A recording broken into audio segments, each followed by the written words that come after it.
Vande Mataram Paschimanchal live आप देख रहे हैं, साथ आपके मैं हूं मनीषा शर्मा। यूपी में योगी सरकार में ऊर्जा राज्य मंत्री डॉक्टर सोमेंद्र तोमर मेरठ पहुंचे। वहीं इस खास मौके पर नेटवर्क 10 ने ऊर्जा मंत्री डॉक्टर सोमेंद्र तोमर से खास बातचीत की, जहां ऊर्जा राज्य मंत्री डॉक्टर सोमेंद्र तोमर ने बेबाकी से सभी सवालों के जवाब दिए। हासिल वो मुकाम हो गया, देखते ही देखते सोमेंद्र तोमर एक बड़ा नाम हो गया, मेरठ में एक बड़ा पद मिला है। आज हमारे साथ बात करने के लिए सोमेंद्र तोमर जी हमारे साथ हैं। मैं सबसे पहले उनसे जानना चाहूँगा कि मंत्री जी, ऊर्जा नीति क्या है उत्तर प्रदेश सरकार की? देखिए, सबसे पहले मैं नेटवर्क 10 का धन्यवाद करना चाहता हूँ। और यदि मैं ऊर्जा विभाग की बात करूँ और मेरठ की बात करें, देखिए मेरठ हमारा क्रांति का 1857 की क्रांति की शुरुआत मेरठ से हुई। लेकिन मैं धन्यवाद देना चाहूँगा अपने उत्तर प्रदेश के यशस्वी मुख्यमंत्री आदरणीय योगी आदित्यनाथ जी को, देश के यशस्वी प्रधानमंत्री आदरणीय मोदी जी को, जिनके आशीर्वाद के कारण अब ये क्रांति नगरी के साथ साथ खेल नगरी के रूप में भी स्थापित हो रही है। यदि मैं ऊर्जा विभाग की बात करूँ तो ऊर्जा विभाग में आप देख रहे होंगे 2017 से पहले बिजली को लेकर लोग रोज़ प्रदर्शन करते कि बिजली नहीं आती, लेकिन 2017 के बाद 2017 और 22 के बीच का जो कालखंड है, कहीं आपने उत्तर प्रदेश के अंदर कोई प्रदर्शन ऐसा नहीं देखा होगा कि बिजली को लेकर किसी ने प्रदर्शन किया हो। हम लोग जिस तरह की बिजली की चोरियां होती थी, हमने उस पूरे व्यवस्था को व्यवस्थित कर हमारे सभी नागरिकों को बिजली मिले। 24 घंटे बिजली के संकल्प के साथ भारतीय जनता पार्टी, हमारी सरकार आगे बढ़ रही है। और वहीं उत्तर प्रदेश सरकार के गठन के बाद पहली बार कैबिनेट मंत्री सुरेश कुमार खन्ना, जितिन प्रसाद और जेपीएस राठौड़ शाहजहांपुर आए, जहां पर उनका भव्य तरीके से स्वागत हुआ। और इसी कड़ी में लगातार 9वीं बार जीत दर्ज कर विधानसभा पहुंचे सुरेश कुमार खन्ना को इस बार वित्त एवं संसदीय कार्य मंत्री सौंपा गया है। वहीं पर महानगर के होटल द ग्रैंड आर्क में राष्ट्रीय स्वयंसेवक संघ यानी आरएसएस के अनुषांगिक शाखा लघु उद्योग भारती के द्वारा उनका अभिनंदन समारोह आयोजित हुआ। समारोह के दौरान शाखा से जुड़े व्यापारियों द्वारा कैबिनेट मंत्री को अंग वस्त्र और स्मृति चिन्ह देकर उन्हें सम्मानित किया गया। इस दौरान कैबिनेट मंत्री ने सभी व्यापारियों की समस्त समस्याओं के समाधान के लिए उत्तर प्रदेश सरकार की तरफ से उन्हें पूरा आश्वासन दिया। इसी कड़ी में चीफ टैक्सी वेलफेयर एसोसिएशन के अध्यक्ष राजीव मिश्रा द्वारा कैबिनेट मंत्री को लड्डुओं से तौलकर उनका स्वागत सम्मान किया गया।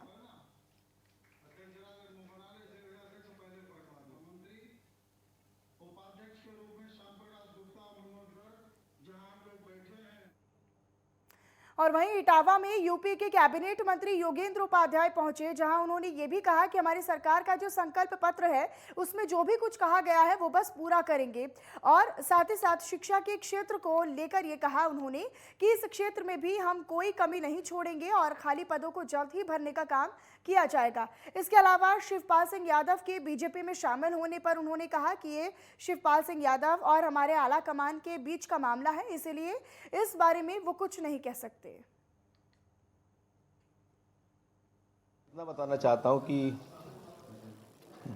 जिस सरकमफ्रेंस में, जिस परिधि में हम लोग काम करेंगे, वो होगी शैक्षिक वातावरण में सुधार हो, शिक्षा में सुधार हो, शिक्षकों के हित में नीतियां बने और विद्यार्थियों के हित में नीतियां बने। जो हमारा संकल्प पत्र है भारतीय जनता पार्टी का, जिसको राजनीतिक भाषा में लोग घोषणा पत्र कहते हैं, लेकिन हम संकल्प पत्र बोलते हैं, और संकल्प का कोई विकल्प नहीं होता, इसलिए उस परिधि में चलना हमारी बाध्यता भी है और हमारा एक वादा भी है जनता से।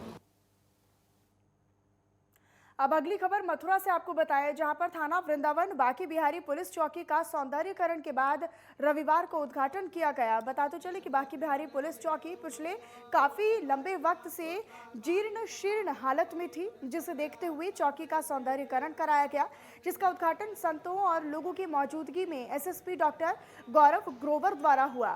साथ ही साथ उन्होंने चौकी के पास हनुमान मंदिर में पहुंचकर हनुमान जी की पूजा अर्चना भी की।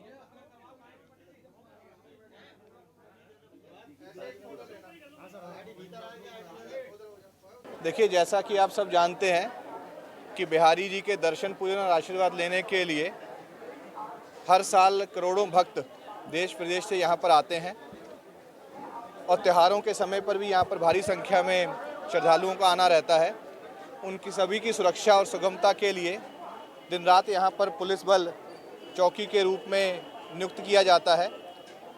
इससे पूर्व जो चौकी का स्थान था वो बहुत ही जीर्ण शीर्ण स्थिति में था, बहुत ही ख़राब स्थिति में था। तो ये संकल्प यहाँ के सामाजिक लोगों ने, विशेष रूप से पाठक परिवार ने, और उसके साथ साथ और भी यहाँ के हमारे गणमान्य व्यक्ति और साथ में बजाज साहब वगैरह लोगों ने एक संकल्प लिया कि इसको एक अच्छी चौकी के रूप में डेवलप किया जाए। और उन्हीं के प्रयासों के सहित आज ये बिहारी जी चौकी, पुलिस चौकी जो है, ये इसका सौंदर्यीकृत भवन और जीर्णोद्धार के उपरांत आज इसका यहाँ पर पुनः उद्घाटन किया गया है। और वहीं आईपीएस एम मुनिराज को अस्थायी तौर पर गाजियाबाद के एसएसपी के तौर पर तैनात कर दिया गया है। बताते चले कि आईजी जोन प्रवीण कुमार ने एसएसपी गाजियाबाद बनाए गए मुनिराज और पुलिस कर्मियों के साथ एक बैठक की। गाजियाबाद में बढ़ रहे क्राइम के बाद नियुक्त किए गए पुलिस कप्तान मुनिराज गाजियाबाद में एएसपी और एसपी सिटी भी रह चुके हैं। मीडिया से बातचीत करते हुए उन्होंने ये बताया कि उनकी प्राथमिकता ये होगी कि पुलिस सड़कों पर नजर आए और बढ़ते हुए क्राइम को रोकने के लिए सभी जरूरी कदम उठाए जाएं।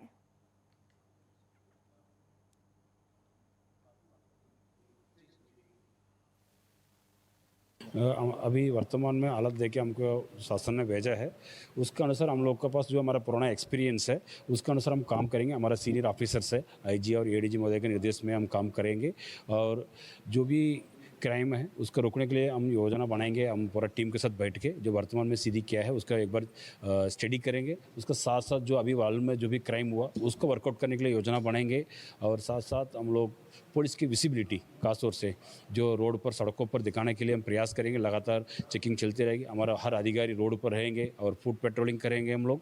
और साथ साथ जो क्रिमिनल्स है उनके लिए अलग टीम बनेगी, उनका गतिविधि का निगरानी रखने के लिए और उसकी भी एक टीम चलेगी। और साथ साथ जो पुराना क्रिमिनल्स है जो बाहर निकला है उनको दोबारा जेल भेजने के लिए हम लोग प्रयास करेंगे। और उधर यूपी के शाहजहांपुर में एसओजी और कोतवाली थाना प्रभारी की तरफ से बीते दिनों निजी अखबार के प्रसार प्रबंधक के साथ हुई लूट का खुलासा करते हुए मुठभेड़ के दौरान 5 शातिर लुटेरों को गिरफ्तार किया गया है। दरअसल पुलिस ने इनके पास से अवैध हथियार, लूटे गए रुपए, घटना में प्रयुक्त बाइक, एटीएम कार्ड बरामद कर लिए हैं। दरअसल 31 मार्च की देर रात में 9 बजे के करीब निजी अखबार के प्रसार प्रबंधक मुख्यालय से वापस आ रहे थे, तभी उनके साथ लुटेरों ने लूट की वारदात को अंजाम दिया था।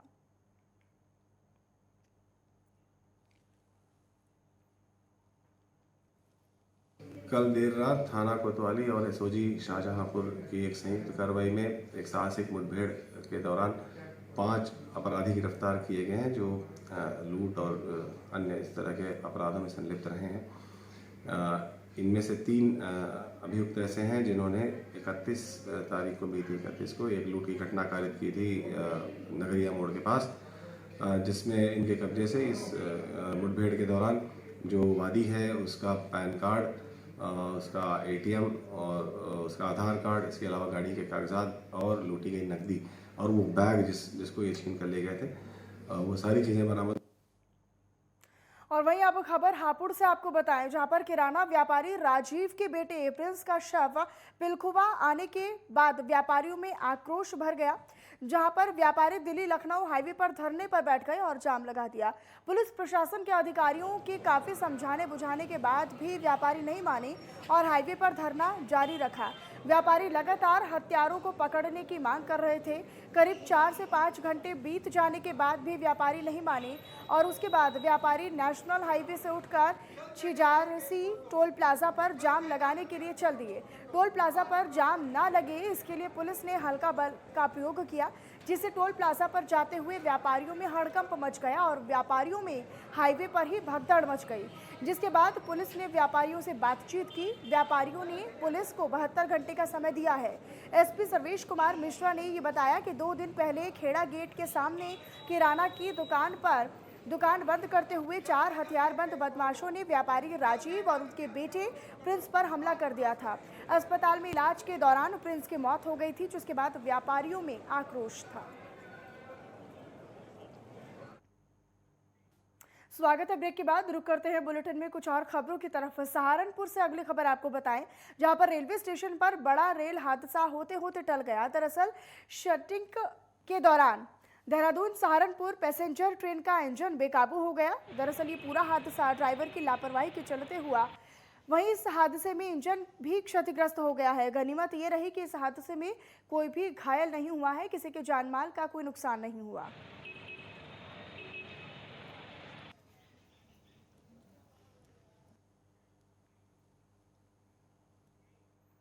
बुलंदशहर से अगली खबर आपको बताएं, जहां पर चेन स्नैचिंग और लूटपाट की वारदात को अंजाम देने वाले अंतर जनपदीय गिरोह के 2 सदस्यों को पुलिस ने गिरफ्तार कर लिया है।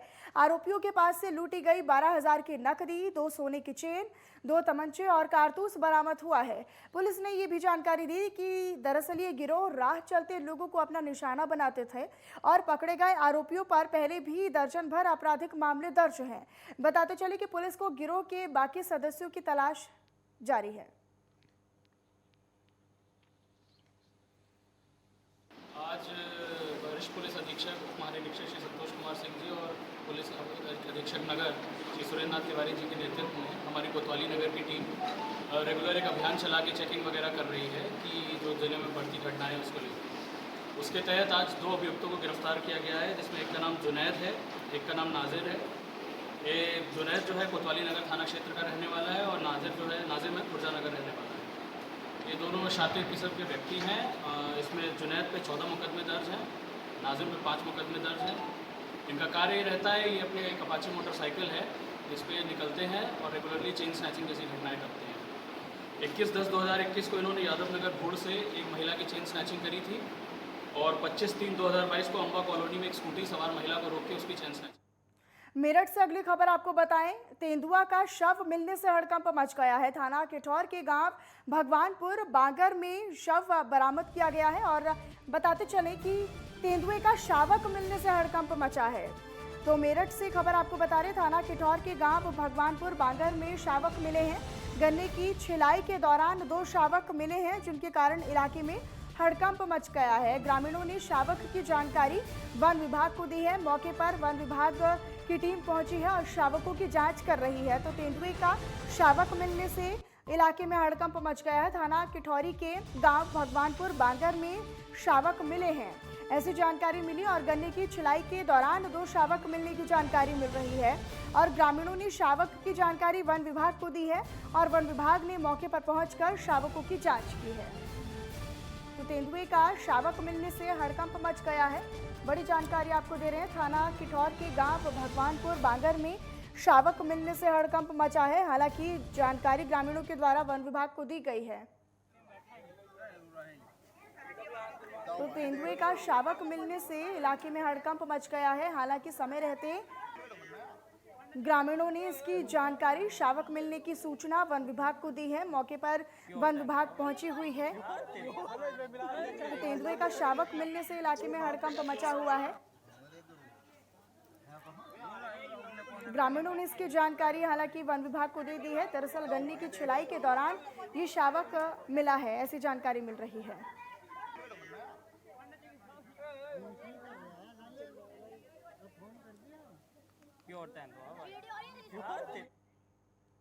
अगली खबर बुलंदशहर से आपको बताएं, जहां पर थाना खुर्जा देहात क्षेत्र के गांव ढाकर स्थित एक रजवाहे से शव बरामद हुआ।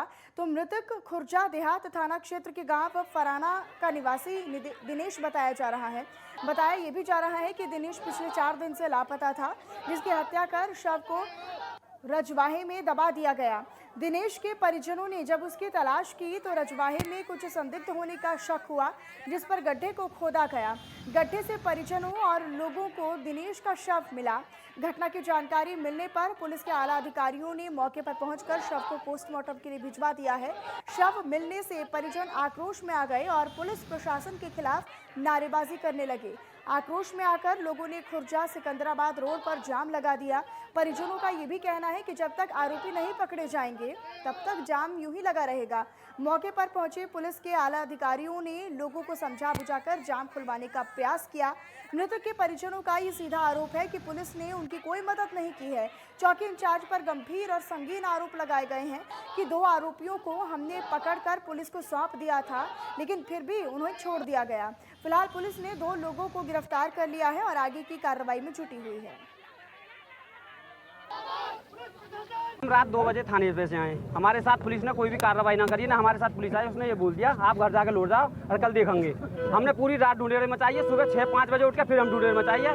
हमने अपने हाथ से अपने भाई को निकाला है और हमने फोन करा, 2 घंटा बाद पुलिस प्रशासन आया है। 2 घंटा बाद पूरे गाँव में ढूंढेरा मचा रहा, पूरे जंगल में दिन रात एक कर दिया। पुलिस प्रशासन ने हमारी कोई मदद न करी। ये फराना गांव के रहने वाले हैं और कल शाम को पुलिस को इनके परिजनों ने आकर के सूचना दी कि ये 29 तारीख से गायब हैं।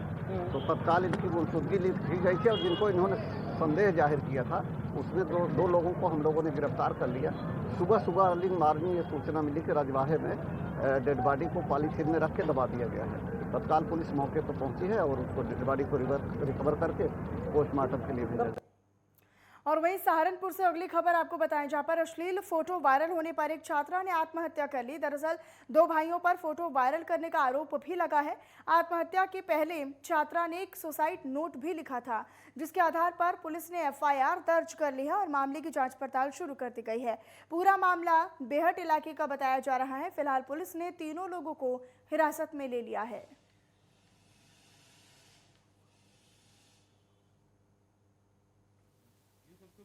तो वो जो लड़का था ना, उन लड़के ने मेरी लड़की के फोटो उस पर दे रखे थे, क्या कहें वो स्टप पे। अच्छा मेरा फोटो दे रखे थे, फिर हम थाने में गए। वहाँ हमारी रिपोर्ट उनने कहा, उनने मेरी लड़की ने रिपोर्ट लिख दो, ये लिख दो, कहो गई। उनने लिख के नहीं, सुबह को होगी बात है, घर चले जाओ, आराम करो, टाइम ज़्यादा होगा।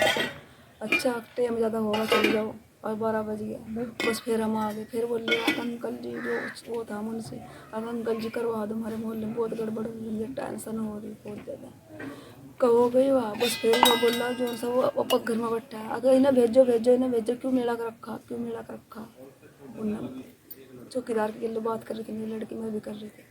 फिर हम बाहर ही निकाल गए, आ गए हम बाहर, बस फिर हम घर आ गए। ये थाना बेहट क्षेत्र की 2 दिन पहले की घटना है। एक लड़की द्वारा इसमें रात में सुसाइड कर लिया गया था।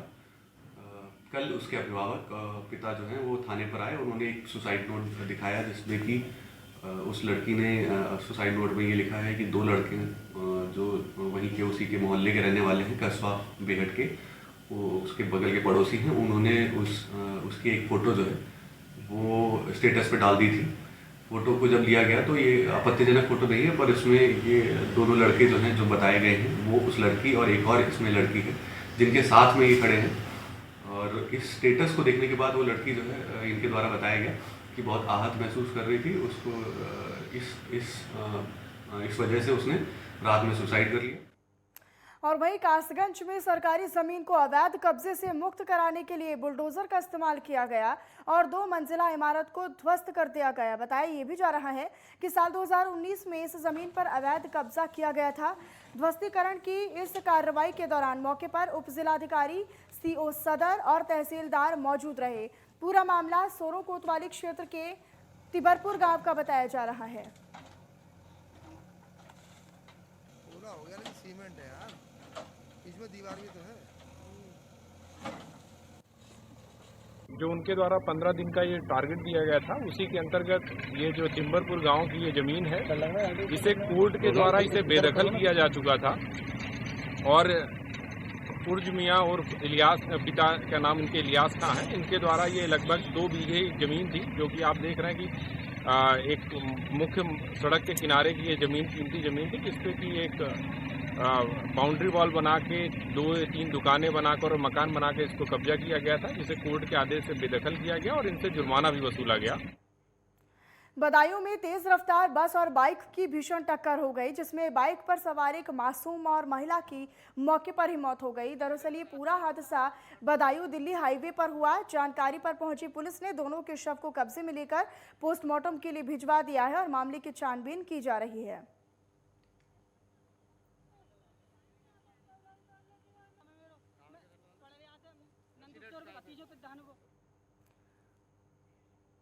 और वहीं यूपी के शाहजहांपुर में बरेली एसटीएफ और शाहजहांपुर एसओजी टीम को उस वक्त बड़ी कामयाबी हासिल हुई जब 4 अंतर्राज्यीय मादक पदार्थ तस्करों के पास से 13 किलो 200 ग्राम फाइन क्वालिटी की अफीम बरामद की गई। गिरफ्तार किए गए तस्करों के पास से एक कार, एक पिकअप, 53,000 रुपए नकद और 4 मोबाइल फोन बरामद हुए हैं। फिलहाल पुलिस टीम गिरफ्तार किए गए सभी तस्करों से गहनता से पूछताछ करने में जुटी हुई है। बरामद अफीम की कीमत बाजार में 13 करोड़ 20 लाख रुपए के आसपास बताई जा रही है। एसटीएफ उत्तर प्रदेश द्वारा एक अंतर्राज्यीय अवैध मादक पदार्थों की तस्करी करने वाले गिरोह पर कार्य किया जा रहा था। इसी सिलसिले में ये उनको पिन पॉइंटेड इन्फॉर्मेशन मिली कि इस गिरोह के 4 सदस्य 2 गाड़ियों से जनपद शाहजहांपुर से होते हुए ये निकल रहे हैं उत्तराखंड के लिए। तो इस पर एसटीएफ की बरेली यूनिट द्वारा यहाँ शाहजहांपुर को भी अलर्ट किया गया और शाहजहांपुर की पुलिस एसओजी के साथ मिलकर ऑपरेशन प्लान किया गया। ये दोनों ही गाड़ियाँ थाना रामचंद्र मिशन क्षेत्र में इंटरसेप्ट हुई और नियमानुसार इनकी तलाशी ली गई। एसटीएफ उत्तर प्रदेश द्वारा और वहीं गढ़मुक्तेश्वर एसडीएम अरविंद द्विवेदी ने गढ़मुक्तेश्वर के ब्रजघाट पर हो रही अव्यवस्थाओं को लेकर एक बैठक की, जिसमें ब्राह्मण समाज, निषाद समाज, सेन समाज, वाल्मीकि समाज, फोटोग्राफर एसोसिएशन और साथ ही अन्य लोगों ने हिस्सा भी लिया। इसी दौरान एसडीएम ने कहा कि अगर कोई भी व्यक्ति गलत तरीके से अपनी जिम्मेदारियों को पूरा करता है तो उस पर सख्त कार्रवाई होगी। और बैठक में लोगों को चेतावनी भी दे दी गई कि दाह संस्कार और हवन की हर विधि के लिए जो रेट तय किए गए हैं उन्हीं को वसूला जाए। अगर निश्चित रेट से ज़्यादा रेट वसूले जाते हैं तो उन पर भी कार्रवाई होगी।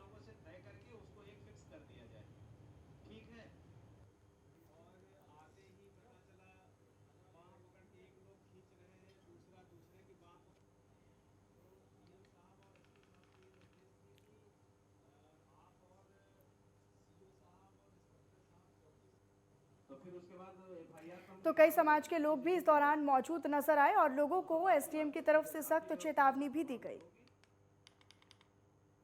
यूपी में मुख्यमंत्री योगी आदित्यनाथ की सरकार 2.0 के बनते ही सूबे में अपराधियों की अवैध संपत्ति, भूमाफियाओं की भूमि और अवैध अतिक्रमण पर बाबा का बुलडोजर जमकर चल रहा है।